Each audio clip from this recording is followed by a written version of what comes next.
এইটো আমাৰ প্ৰথমতে প্ৰায় 15 বিঘা মাটিৰে খেতি আছে।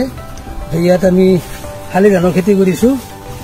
ইয়াত খেতিও বেয়া হোৱা নাই হৈছে এতিয়ালৈকে। আৰু আমাৰ ভাৰত চৰকাৰে যিটো এই পানী যোগান ব্যৱস্থাটো ইয়াত মানে আমাক দিছে, গতিকে ইয়াৰ পৰা আমাৰ যথেষ্ট উপকাৰো হৈছে। কাৰণ আমি এইবাৰ যিটো খৰাং বতৰতো আমি খেতি কৰিবলৈ সক্ষম হৈছোঁ।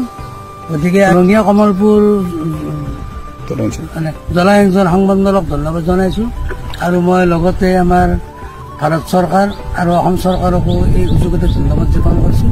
এই পানী যোগান ব্যৱস্থাটো আমাক দি এই উপকাৰ কৰাৰ বাবে আমি আটাইলৈ আমাৰ মানে ধন্যবাদ জ্ঞাপন কৰিছোঁ।